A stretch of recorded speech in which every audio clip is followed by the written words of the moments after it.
Hi guys, welcome back Moriya and Shaurya family. ఈరోజు మీకు సింపుల్గా టేస్టీగా చోలే మసాలా ఎలా ప్రిపేర్ చేసుకోవాలో చూపిస్తాను. అందుకోసం చోలేను ముందుగానే నానబెట్టుకోవాలి. ముందు రోజు నైటు, మరుసటి రోజు మార్నింగ్ చోలేకి సరిపడే వాటర్, కొద్దిగా సాల్ట్ వేసుకొని కుక్కర్లో 7 విజిల్స్ వచ్చే వరకు వెయిట్ చేయాలి. ఆ లోపల మనము స్టవ్ పైన కడాయి పెట్టేసి సరిపడా ఆయిల్ వేసుకోవాలి. ఆయిల్ కాగిన తర్వాత జీరా, లవంగాలు, ఒక 5 లవంగాలు, 4 యాలకులు, చెక్క వేసుకోవాలి. ఇవి బాగా ఫ్రై అయినప్పుడు కొద్దిగా చిటపట్లాడుతున్నప్పుడు కట్ చేసి పెట్టుకున్నటువంటి ఆనియన్ వేసుకోవాలి. ఆనియన్ ఒక 2 బిగ్ సైజ్ ఆనియన్స్ వేసుకుంటే సరిపోతుంది.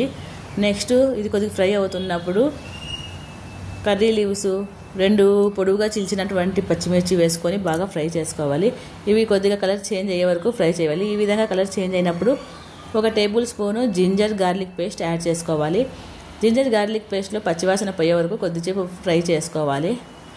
ఈ విధంగా ఫ్రై అయిన తర్వాత నెక్స్ట్ వీటిలోకి కారము, ధనియా పౌడరు, పసుపు, సరిపడా సాల్ట్ వేసుకోవాలి.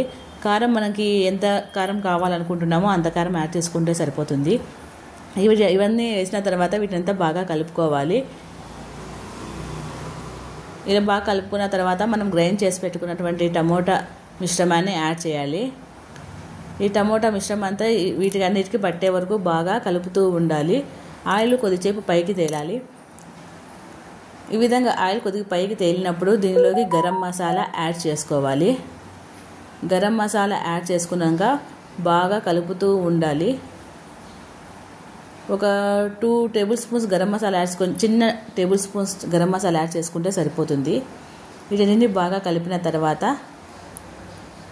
మూత పెట్టేయాలి. కొద్దిసేపు పెట్టేసిన తర్వాత విజిల్స్ తీసేసి మూత తీసిన తర్వాత వాటర్తో పాటు ఈ చెనా అంతటిని వీటిలోకి షిఫ్ట్ చేసుకోవాలి. ఇక్కడ చూపించిన విధంగా షిఫ్ట్ చేసిన తర్వాత వీటన్నిటిని ఒకసారిగా బాగా కలుపుకొని మూత పెట్టేసేయాలి.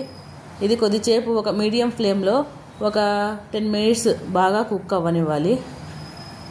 ఇలా కుక్ అయిన తర్వాత దీంట్లోకి చోలే మసాలా యాడ్ చేసుకోవాలి. గరం మసాలా వద్దనుకుంటే స్కిప్ చేయవచ్చు. చోలే మసాలా మాత్రం ఖచ్చితంగా వేసుకోవాలి. వేసుకున్న తర్వాత వీటన్నిటిని బాగా కలిపేసి మూత పెట్టేసేయాలి. మీడియం ఫ్లేమ్లో ఒక 10 మినిట్స్ వరకు బాయిల్ అవ్వనివ్వాలి. ఇలా బాగా కుక్ అవుతున్నప్పుడు ఒకసారి బాగా కలిపేయాలి. ఆ లోపల మనం ఒక పూరి ప్రిపేర్ చేసుకుందాము. ఇక్కడ చూపించిన విధంగా పూరీని ఆయిల్లో వేసుకొని పూరీలు చేసుకోవాలి.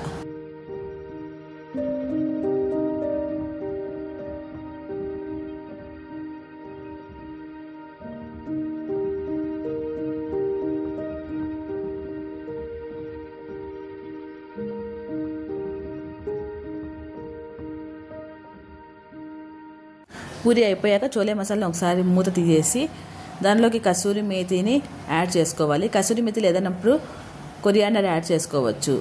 అంతే, tasty chole masala ready. Thanks for watching.